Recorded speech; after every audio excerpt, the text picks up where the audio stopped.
Good evening everyone, and this is of the history of ABS-CBN. The ABS-CBN Corporation, commonly known as ABS-CBN, is a Filipino media and an entertainment group based in Quezon City, Philippines. It is the Philippines' largest entertainment and media conglomerate in terms of revenue, operating income, net income, assets, equity, market capitalization, and number of employees. ABS-CBN was formed by the manager of Alto Broadcasting System, ABS, and Chronicle Broadcasting Network. ABS was founded in 1946 by American electronics engineer James Lindenberg as Bolinao Electronics Corporation, BEC, in 1952.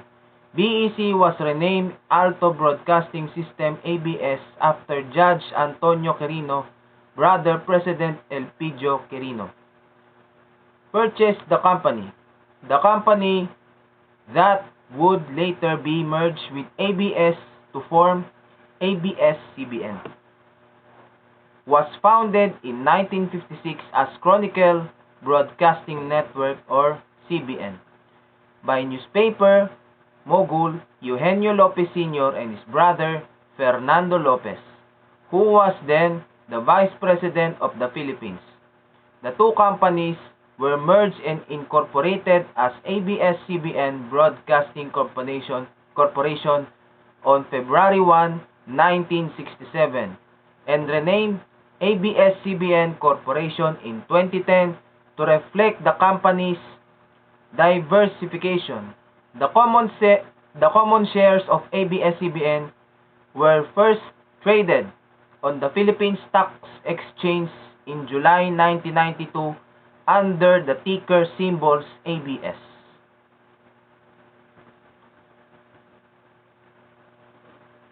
The group owns and operates the ABS-CBN and the ABS-CBN Sports and Action national television networks, as well as the Radio Patrol and My Only Radio regional radio networks. The ABS-CBN television network in particular is the largest contributor to the group's revenue, generating about 50 to 60% of the group's total annual revenue, mainly from selling airtime to advertisers. The remaining revenue is generated from consumer sales, mainly from ABS-CBN Global Ltd, which distribute international television channels such as the Filipino Channel and Mix TV, and also from pay TV and broadband internet provider Sky.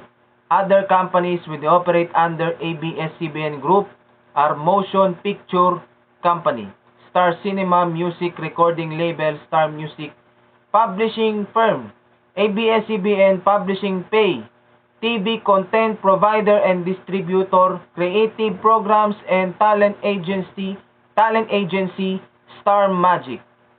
Among the pay TV networks and channels under ABS-CBN Group are ABS-CBN HD, ABS-CBN News Channel, ABS-CBN Sports and Action HD, Cinema One, Jeepney TV, Metro Channel, Liga, and Mix. In recent years, ABS-CBN has ventured and diversified and in other business such as over-the-top platform iWant Digital, terrestrial television service, ABS-CBN TV Plus, Family Entertainment Center, Kidsania Manila, and Home Shopping Network, or O-Shopping.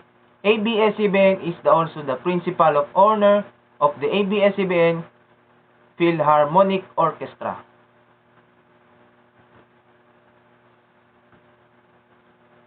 The nucleus of ABS-CBN Corporation began in 1946 in Bolinao Electronics Corporation, BEC. BEC was established by James Lindenberg, one of the founding fathers of Philippine television, an American electronics engineer who went into radio equipment assembly and radio broadcasting. At that time, the largest media company was Manila Broadcasting, with DCRH as the leading radio station in 1949. James Lindenberg shifted Bolinao to radio broadcasting with DCBC and masterminded the introduction or television the country in 1953.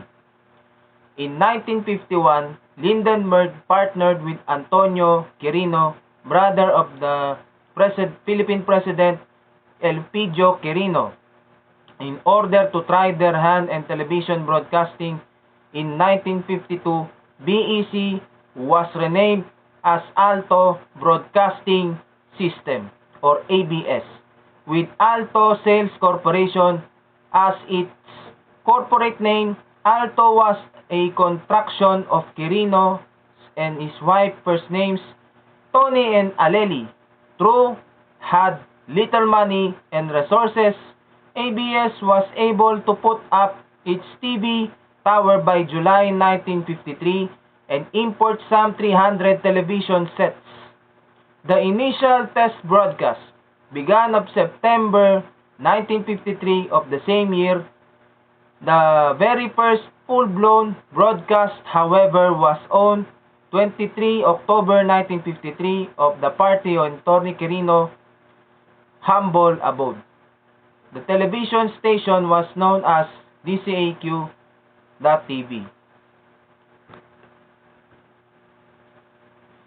In turn, on September 24, 1956, Chronicle Broadcasting Network or ABS-CBN was organized. The network, which initially focused on the radio broadcasting, was owned by Don Eugenio Lopez Sr.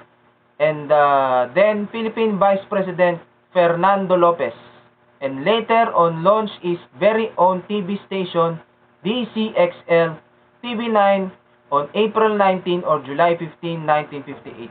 In 1957, Don Eugenio acquired ABS-CBN from Quirino and Lindenberg.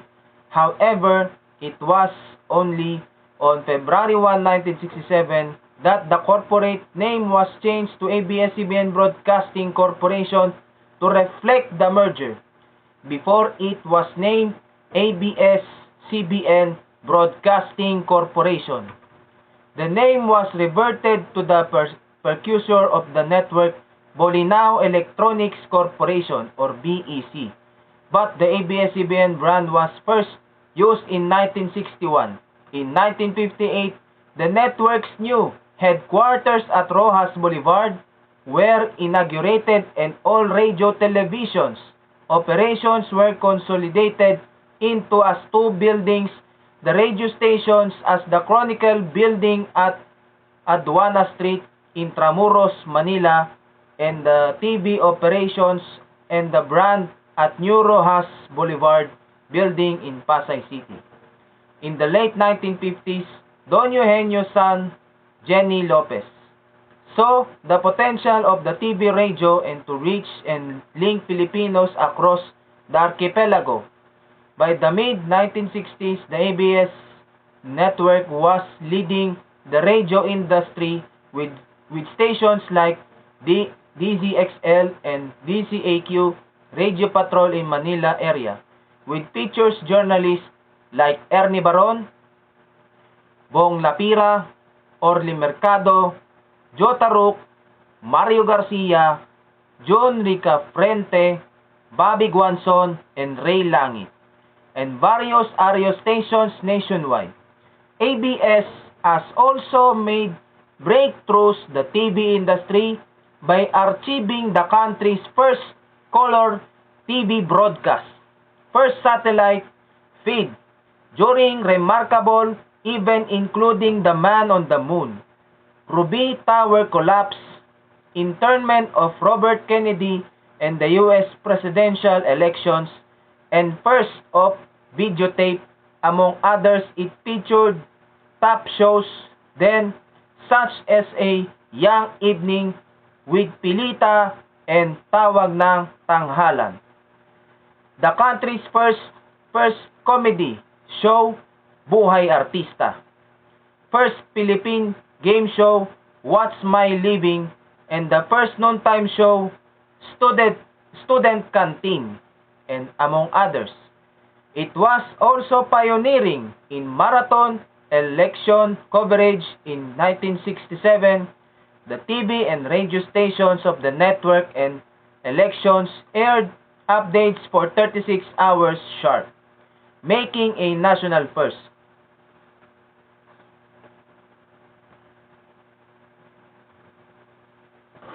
On June 15, 1961, Eugenio Lopez Jr. built the first provincial TV station in Cebu, based in Mandaue, airing for hours with the tallest tower in that time, measuring 216 feet. Within weeks, another TV station in Dagupan opened doors, followed by the first broadcast in Negros Island through Bacolod in 1963, Western Visayas.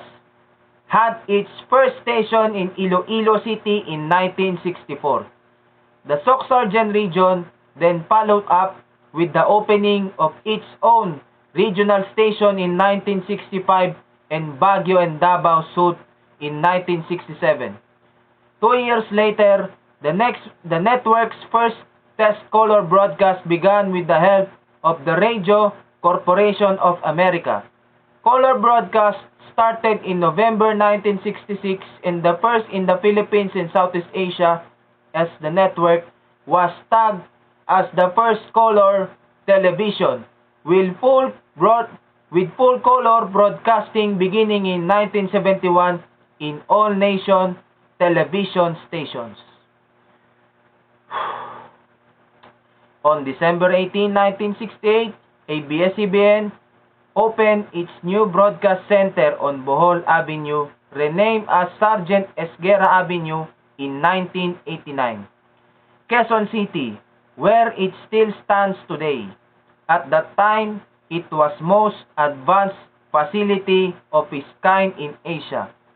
The station against made breakthrough by using the first live satellite transmissions from abroad, foremost of which was the first moon landing in 1969 and the 1968 Summer Olympics in Mexico.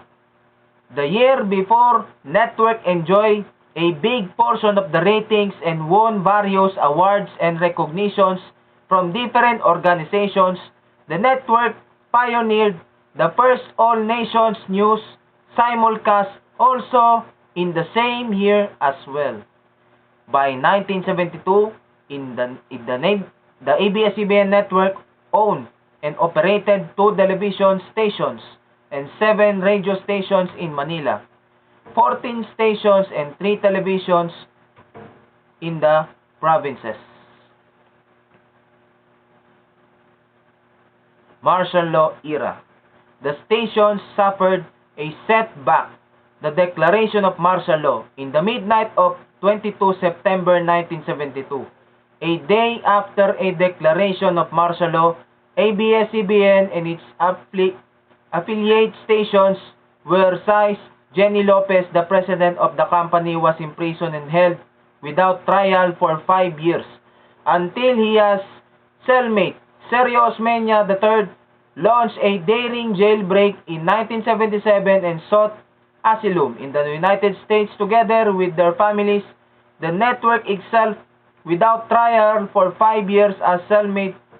The 5 years, the network itself was taken by Roberto Benedicto, a presidential crony who used the broadcasting center at the Bohol Avenue, then renamed as Broadcast Plaza, as the home of MBS4. Channel 2 would later will be relaunched as the BBC2 with a completely new logo, slogan, and a theme song from Jose Marichan entitled Big Beautiful Country, and sung by the various. BBC2 later moved new headquarters in Broadcast City, also Diliman, Quezon City, 1978. The network's radio stations were also affected, with BBC and Radio Philippine Network operating several of the stations. Good night, everybody. Good night and God bless. This is the history of ABS-CBN by Henyo Lopez Sr. Good night, everybody. That's all, folks.